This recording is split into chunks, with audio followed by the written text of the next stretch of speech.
9월은 성장의 달입니다. 성장은 하나님의 뜻입니다.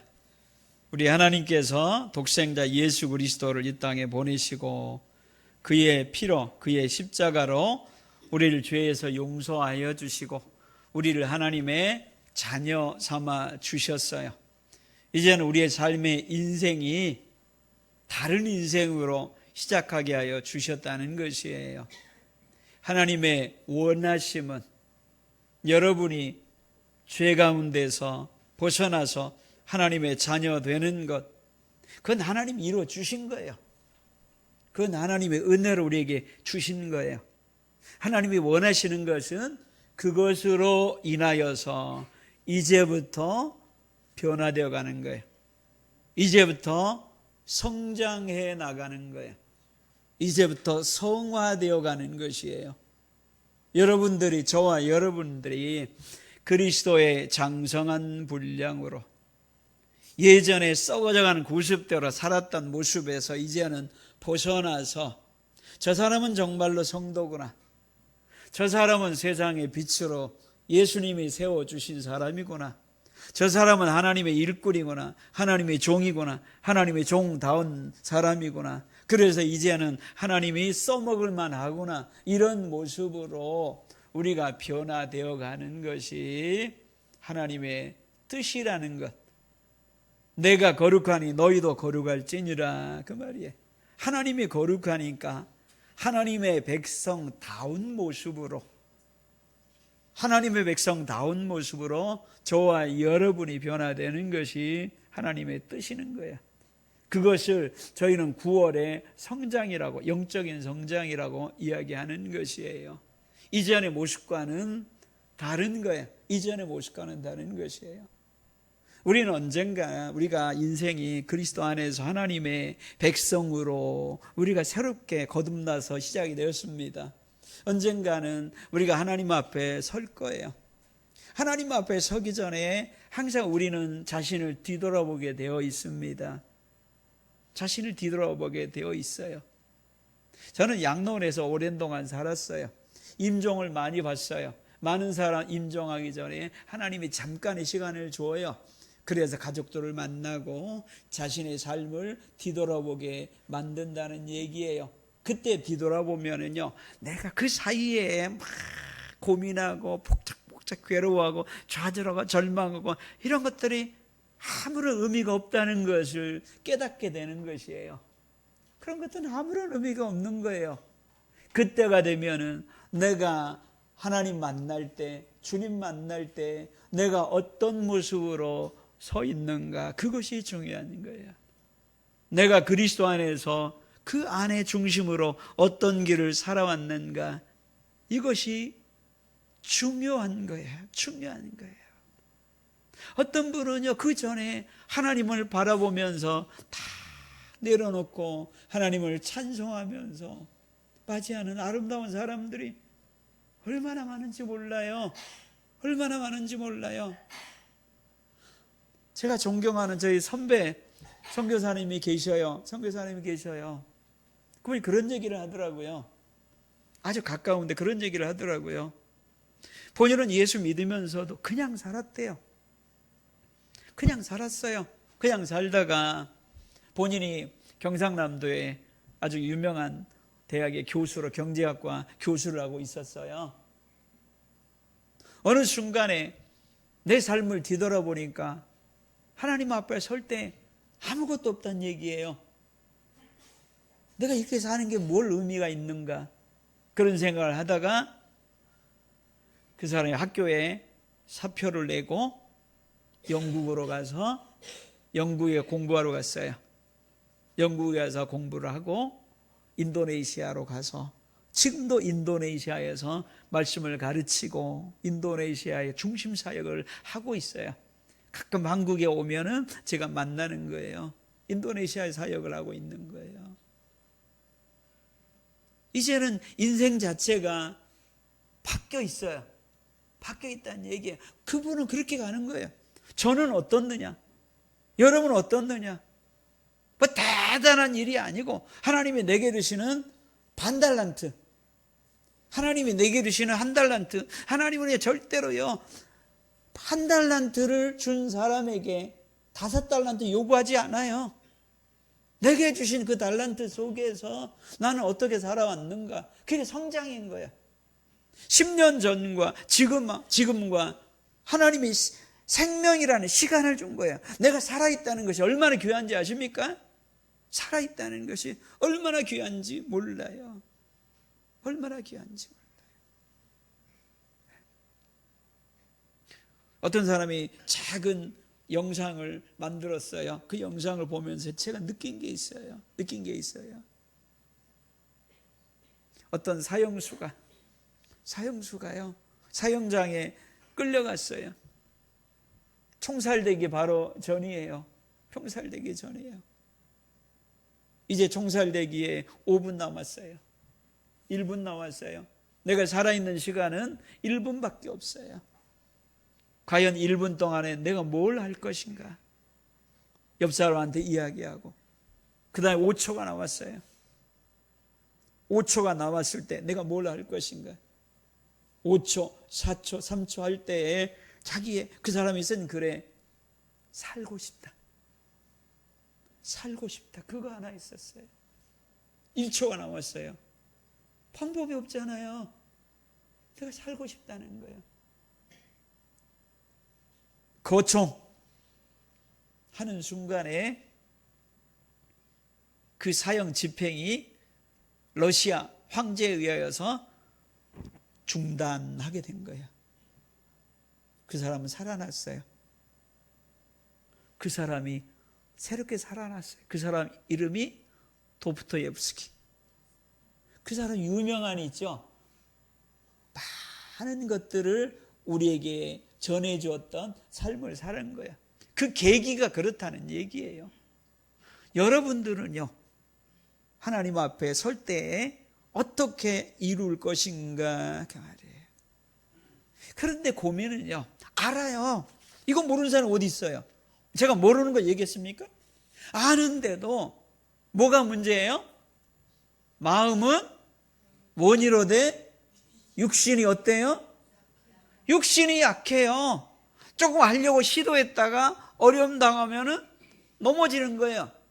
이제 거룩으로 온유와 겸손으로 하려고 애를 썼어요. 했다가도 만나면은 갑자기 뭐가 나와요? 에이씨가 나오는 거예요. 하고 나서 이거 아니지. 계속 그렇게 바뀌는 거예요. 계속 바뀌는 거예요. 그런 삶이 5년이 되고 10년이 되고 그러는 거예요. 어떻게 하면은 그 굴레에서 우리가 벗어나고, 어떻게 하면 그 굴레에서 우리가 벗어나면서 성장할 수 있을 것인가? 그게 고민이에요. 그게 무엇인가? 그게 무엇인가? 그게 무엇인가? 오늘 본문의 말씀에 하나님의 종 모세라 제목을 정해 보았습니다. 이게 무슨 설교 제목이에요? 주일학교 모세 이야기 할 때, 하나님의 종 모세 이렇게 정하는 거 아닙니까? 그렇죠?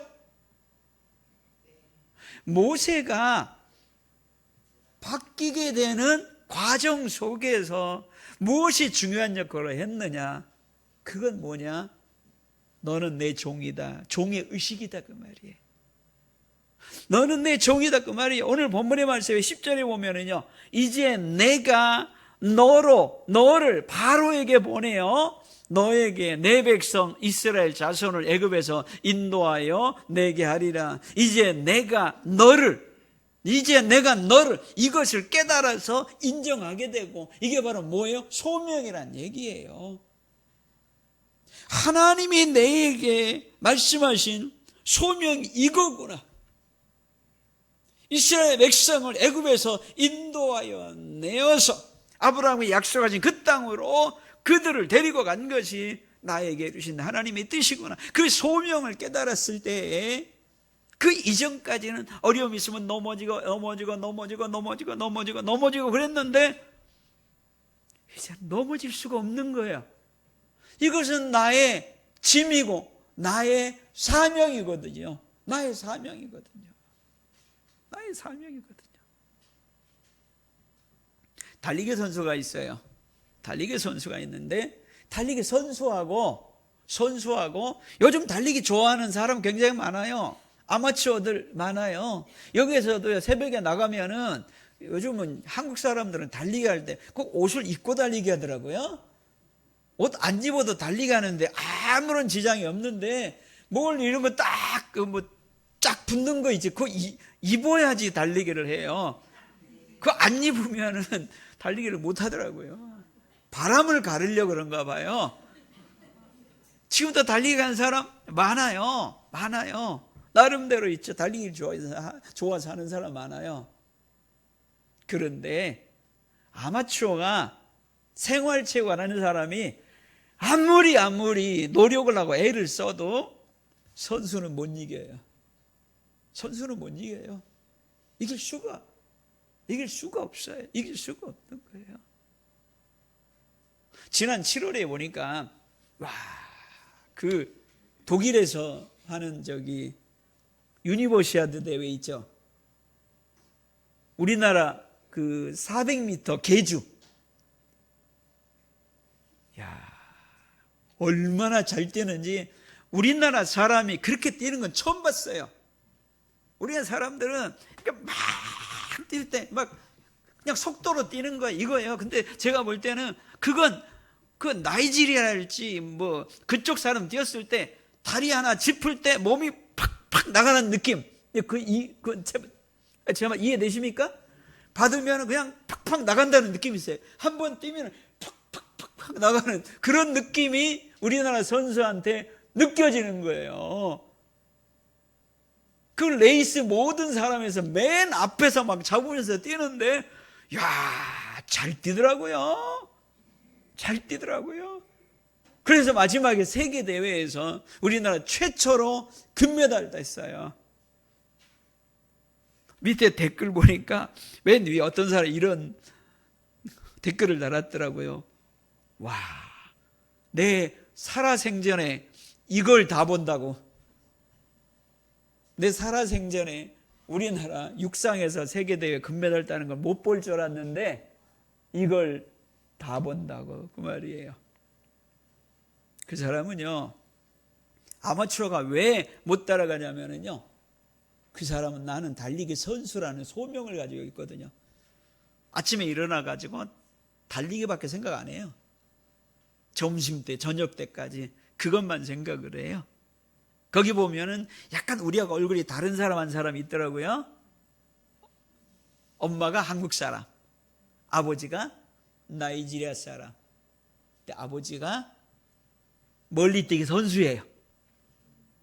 이 사람은 태어날 때부터 멀리뛰기를 배운 거예요. 멀리뛰기를 배우니까 보폭이 넓어요, 안 넓어요?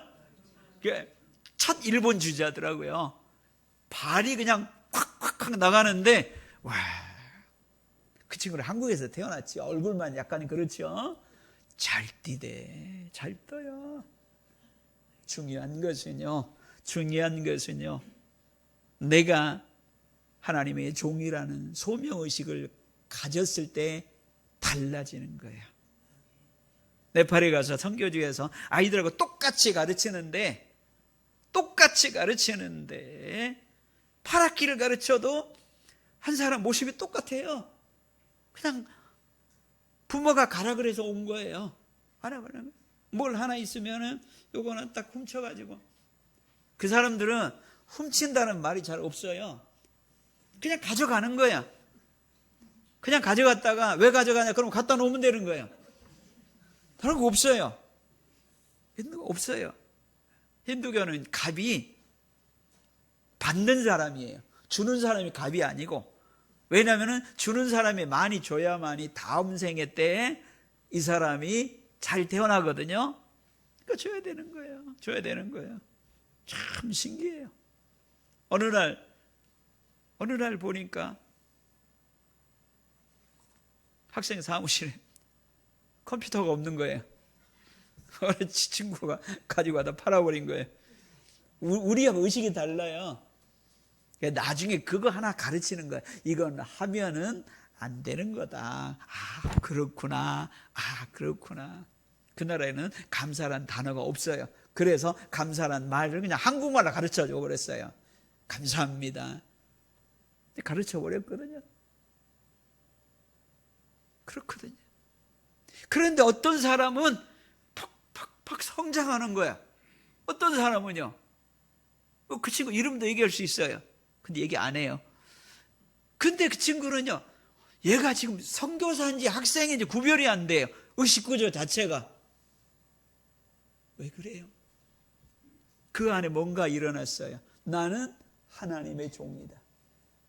하나님의 나를 이 사회 속에서, 우상 사회 속에서 나를 부른 이유가 이것이다. 이걸 가지고 있는 사람이에요. 그 소명이라는 게 얼마나 중요한지 몰라요. 얼마나 중요한지 몰라요. 그런데 우리가 소명을 가지고 있어도 준비가 되어 있어야 돼요. 준비가 되어 있어야 돼요. 출애굽기 2장의 모세와 3장의 모세는 달라요. 2장의 모세는 애굽의 공주의 아들로 자랐어요. 모세는요, 공주의 아들 시절, 그 다음에 광야의 공주의 아들 시절, 미디안 광야에서 양을 치던 그 시절, 또 광야에서 이스라엘 백성을 이끌어가던 시절, 세 가지로 나눌 수가 있거든요. 어렸을 때 너무 짧으니까 빼고 있죠. 그가 공주의 아들로 살았던 그 시절 있죠. 그 공주의 아들 살았던 시절 아마 최고죠. 최고. 그 공주는 일반 역사에서는요, 이름을 하셉수트라 그래요. 여인 중에 여인이라고요. 나중에 여자 바로가 됐어요. 여자 바로 있죠. 최고의 여자 바로가 됐어요. 그 사람은요, 자식이 없어요. 그래서 양자로 애굽 사람 하나, 모세 하나, 둘이 있었어요. 애굽 사람 하나가 투투모세 2세예요. 그러니까 거기에서 그 사람이 모세가 나오기 5년 후에 죽었대요. 5년만 기다리면 자기가 파라오가 될 수도 있는데, 어떤 역사가는 그렇게 얘기하더라고요. 그 사람이요, 모세가 히브리서에서는 그렇게 얘기해요. 히브리서 11장 25절에 도리어 하나님의 백성과 함께 고난 받기를 잠시 죄악의 낙을 누리는 것보다 더 좋아하고 라고 이야기하고 있거든요. 나름대로의 죄악의 낙을 버리고 하나님의 백성과 고난을 받으려고, 내가 하나님의 종으로 거기에 나왔다, 그것까지는 아닐 수 있어요. 그런데 하나님의 백성과 같이 고난을 받겠다, 그러니까 자기 백성을 돌아보아 하는 거 보니까 같은 백성이라는 의식이 있어요. 나와서 보니까 애굽 사람이 히브리 사람들을 때리거든요. 박해하거든요. 그래서 애굽 사람을 어떻게 했어요? 잡아 죽여버렸어요. 그리고 모래 안에 파묻었어요. 모세 어떤 모습이에요? 히브리서에서는요, 그의 믿음에 대해서, 애굽의 모든 것을 버리고 나온 것에 대해서 굉장히 칭찬하고 있어요. 맞아요. 그런데 뭐냐면 그게 하나님의 종으로 일할 준비가 안 됐다는 얘기예요. 어떤 모습이에요? 분노란 얘기예요. 애굽 사람이 히브리 사람들을 박해하는 게 하루 이틀이에요. 그런데 그걸 가지고 참지 못하고 애굽 사람을 잡아 죽인 거예요. 분노를 가지고 일할 수는 없는 거예요. 이 문제를 해결해야 되는 것이에요. 다음 날 일어나서 또 밖에 나가보니까 히브리 사람들끼리 막 싸우는 거예요. 이스라엘 사람들끼리 싸우는 거예요. 그래서 너희는 동포가 아니냐? 왜 동포끼리 그렇게 싸우냐? 그랬더니 그 중에 하나가, 네가 뭔데 간섭이냐? 네가 누가 우리를 다스리는 관리로, 누가 우리의 재판관으로 너를 세웠느냐? 어제 네가 누구 죽이대, 그거 내가 봤어. 그 말 듣고 그 안에 두려워하여라고 나와요. 두려움이 생겼어요. 그래서 그 도피처로 미디안 광야로 도망간 거예요. 그 안에 분노와 두려움을 감당해낼 수 없었다는 얘기예요. 하나님의 종은요, 모세가 이스라엘 백성을 광야로 이끌어갈 때 그 안에 분노가 없었겠어요? 수많은 분노가 있었어요. 이스라엘 백성이 이럴 수 있느냐 그 말이에요. 하나님의 은혜를 경험했으면서도 끊임없이 애굽으로 돌아가려고 불평과 불만과 끊임없이, 심지어는요 모세 말고 다른 사람을 세우자 이렇게까지 얘기했어요. 분노가 있었거든요. 거기에 두려움은 없었어요? 수없이 있었죠. 이런 것들은요, 내가 하나님의 일꾼으로서, 가정에도 마찬가지, 일꾼이라는 것이 대단한 거 아니에요. 한 달란트 반 달란트 일꾼들 있죠. 내가 가정의 부모로서, 하나님의 일꾼으로서 우리 여러 가지 세워졌을 때 우리도 마찬가지예요. 하나님의 일을 감당해 내는데 여러 가지 분노가 생겨요. 자연스러워요. 우리 가운데 두려움이 생겨요. 문제는 그것 때문에 넘어지고 또 넘어지고 그렇다 그 말이에요. 이 문제가 저와 여러분을 성장하기 못하게 만들어요. 두려움이 성장하지 못하게 만들고 미디안 광야로, 피난처로 가게 만드는 얘기예요. 오늘 본문을 통하여서, 또 본문 이외를 통하여서, 여러 군데 함께 통하여서 우리가 하나님의 종으로서 무엇이 중요한가 하였을 때 두 가지. 뭐 사람에 따라서 세 가지, 네 가지, 다섯 가지 하겠죠. 세 가지, 네 가지 할 수 있는데 세 가지, 네 가지 하면 시간이 1시간 더 걸려요. 두 가지거든요. 그 첫 번째는 인내라 그 말이에요. 야고보서 1장에서 보면 뭐라고 얘기합니까? 인내를 온전히 이루라. 1장 4절에 인내를 온전히 이루라. 이는 너희를 온전하고 구비하여 조금도 부족함이 없게 하려 함이라 라는 얘기예요. 야고보서 1장 1절에 보면은요, 흩어져 있는 12지파에게 편지하노니, 그 당시 12지파가 어디 있어요? 예루살렘에서 신앙생활 하면은 아무 문제 없어요. 그런데 흩어져서 이방 땅, 이방의 신전이 있는 그 옆에 살아갈 때 마음대로 찬송도 못해요. 들리게 찬송했다가는 거기서 못 살아요. 그런 속에서 살아가고 신앙생활할 때 불이익도 많이 당해요. 그냥 자기 동네 사람이 아니거든요. 그 유대인들이 너무 박해 속상해가지고 거기서 들고 일어났던 사례들도 많아요. 그런 부분들이 있죠.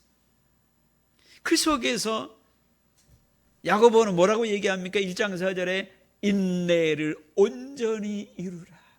온전이란 말은 두 가지 의미가 있어요. 인내를 모든 면에서, 그리고 시간적으로 인내를 끝까지, 두 가지 의미를 다 가지고 있어요.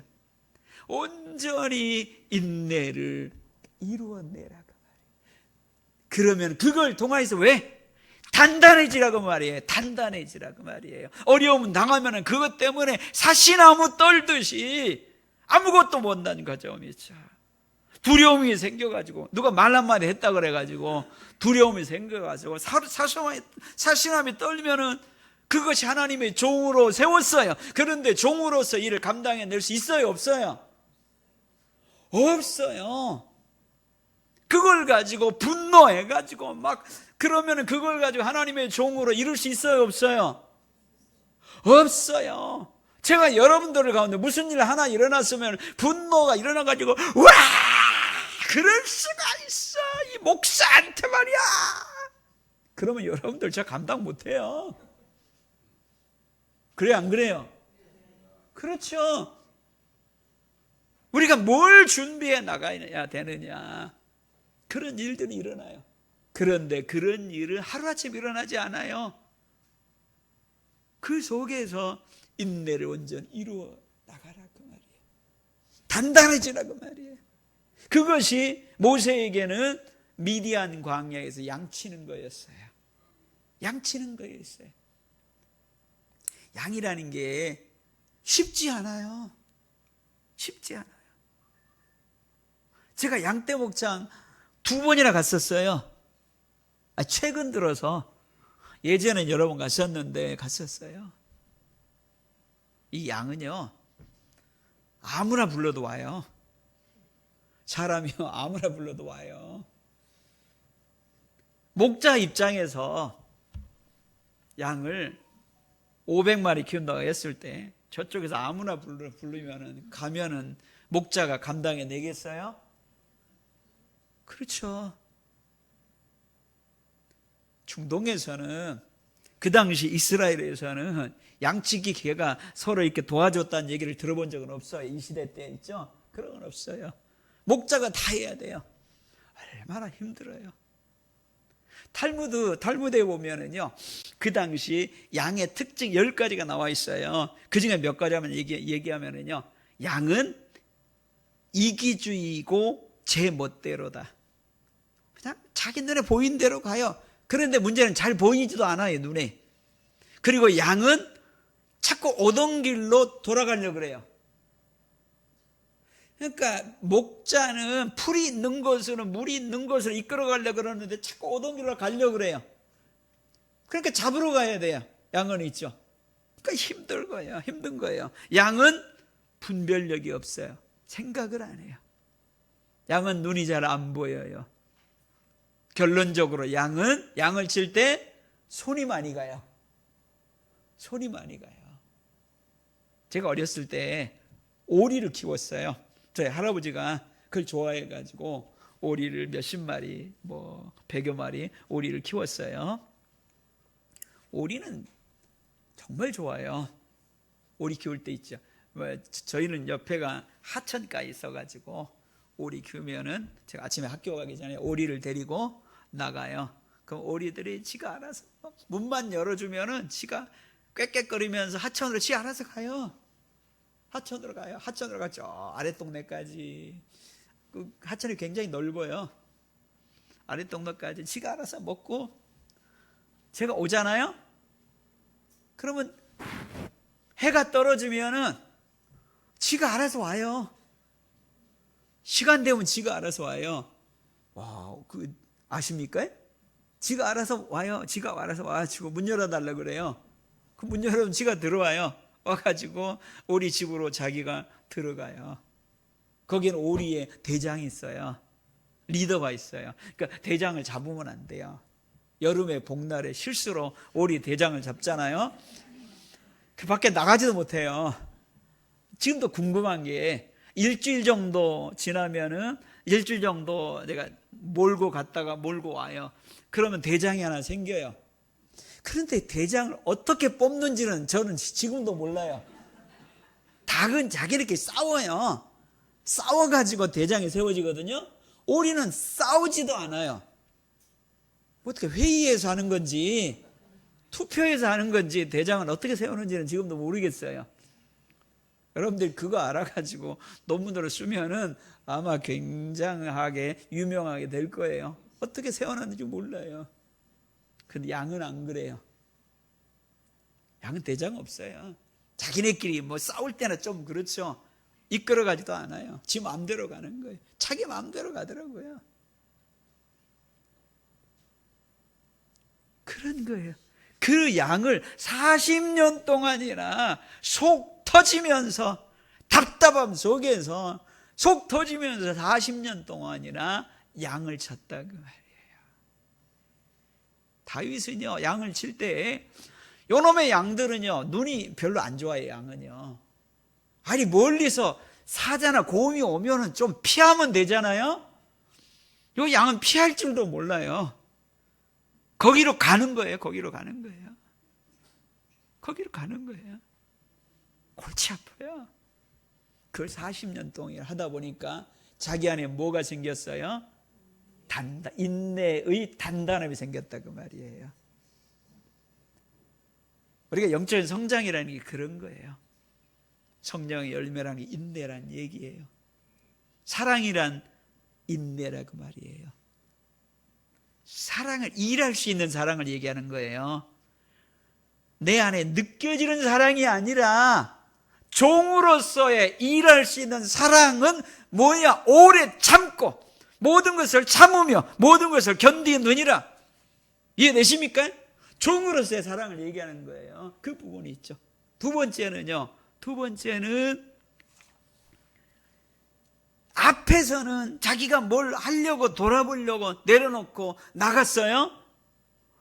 여기에서는요, 내가 너를 바로에게 보내어 내가 너에게 내 백성 이스라엘 자손을 애굽에서 인도하여 내게 하리라. 그 말을 딱 듣는 순간 모세가 내가 40년 동안이나 이 말을 기다려왔습니다. 아멘. 나를 보내소서. 아멘. 그랬습니까? 그랬습니까? 아니잖아요. 나 못하겠습니다. 내가 누군데? 나 누군지 아십니까? 내가 누군데? 나는 그럴 사람이 아닙니다. 모세가 하나님께 아뢰되 11절에 내가 누구이기에 바로에게 가며 이스라엘 자손을 애굽에서 인도하여 내리니까 내가 누구이기에, 나는 그런 사람이 아닙니다. 자기를 아는 거예요. 나는 그걸 할 수 있는 사람이 아닙니다. 어떻게 해서 종으로 섰어요? 하나님이 나에게 분명하게 언제나 함께 계셔 준다면 할 수 있습니다. 그거란 얘기예요. 그렇죠? 그가 좌절하고 절망했을 때에 그가 하나님께 뭐라고 얘기했습니까? 하나님의 영광을 보여달라고. 그 말은 무슨 얘기예요? 하나님의 그 영광이 하나님이 내 곁에 있다는 증거를 항상 보여달라 그 말이에요. 그 말이에요.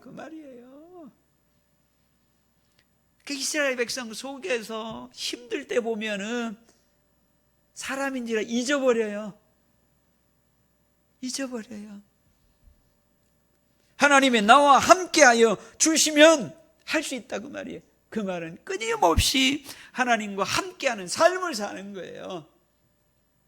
다윗도 마찬가지고 사도들도 마찬가지예요.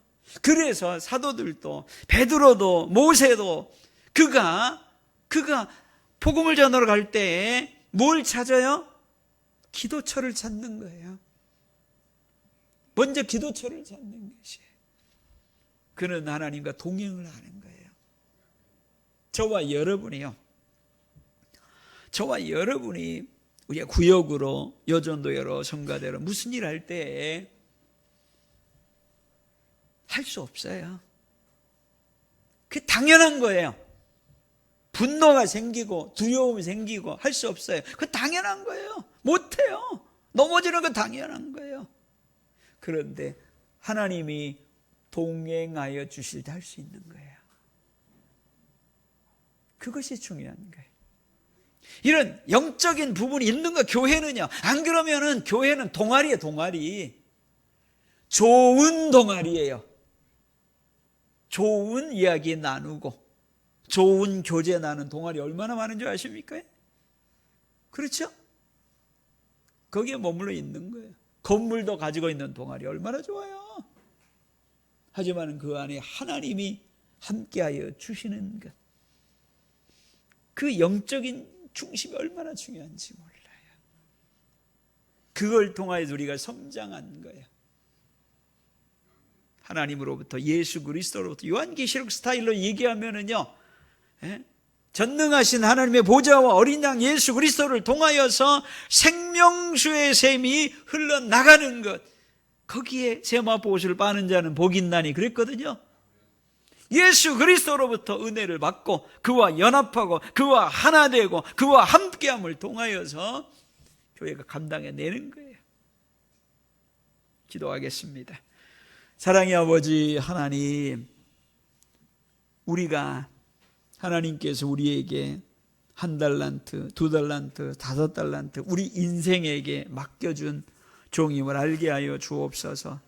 언젠가 하나님 앞에 설 때 내가 이렇게 열심히 장사하고 살다가 왔습니다, 이야기할 수 있는 자가 되게 하여 주시옵소서.